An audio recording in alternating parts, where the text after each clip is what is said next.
பிஸ்மில்லாஹிர் ரஹ்மானிர் ரஹீம். நபிகள் நாயகம் ஸல்லல்லாஹு அலைஹி வஸல்லம் அவர்களும் அவர்களுடைய சஹாபாக்களும் ஒரு நாள் மாலை நேரத்தில் ஒரு பயணத்திலே சென்றார்கள். மகரிபுடைய நேரம் நெருங்கிவிட்டது. ஒரு காட்டு பகுதியை தாண்டி போறாங்க. மகரிபுடைய நேரம் நெருங்கிவிட்ட காரணத்தினால ரொம்ப கடுமையான இருட்டாக இருந்துச்சு. அதோடு மழையும் நன்றாக பொழியுது.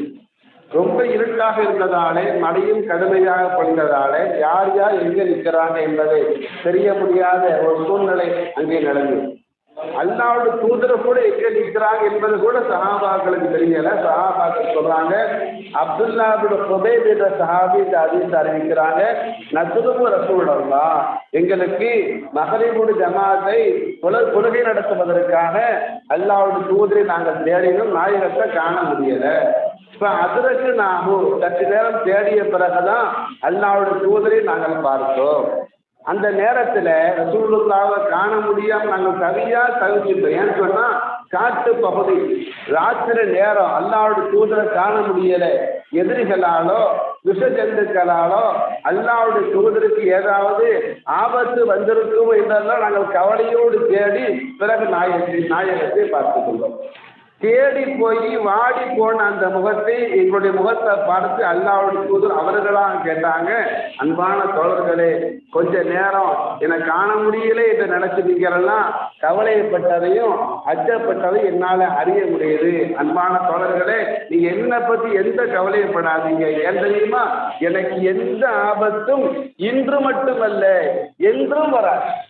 ஒரு எதிரியை பிடிச்சி கொண்டு வந்து ரசூலுல்லாஹ்க்கு ஒப்படைத்தாங்க, நாயகமே இந்த ஆளு உங்களை கொலை செய்யறதுக்கு திட்டம் போட்டிருக்கான் என்பதாக ஒரு எதிரியை கொண்டு வந்து அல்லாஹ்வுடைய தூதர்கிட்ட இன்னொரு சமயத்துல ஒப்படைச்ச சமயத்துல அல்லாஹ்வுடைய தூதர் அவரை கூப்பிட்டு சொன்னாங்க, ஏப்பா ஒன்னாலும் என்ன சொல்ல முடியாது, சொல்ல முடியுமா?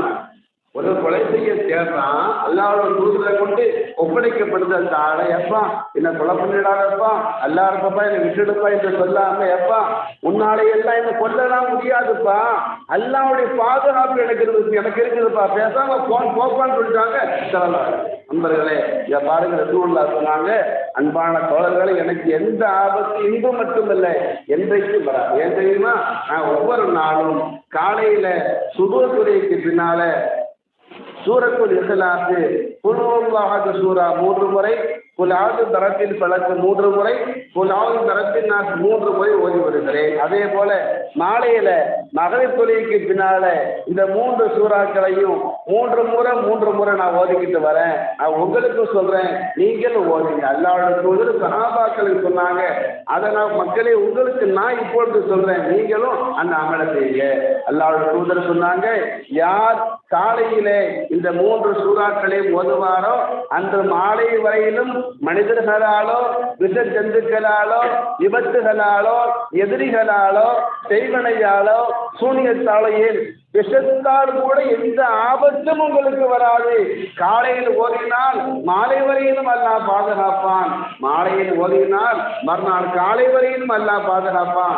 நான் ஓதிருக்கிறேன், அல்லாஹ் என்ன பாதுகாப்பான், நீங்களும் ஓதுங்க, அல்லாஹ் உங்களை பாதுகாப்பான் என்று நாயகம் ஸல்லல்லாஹு அலைஹி வஸல்லம் சொன்னார்களே. அந்த அமலை நாம் எல்லாம் நாள்தோறும் மறக்காமல் செய்வதற்கு அல்லாஹ் தஆலா தௌஃபீக் செய்வானாக.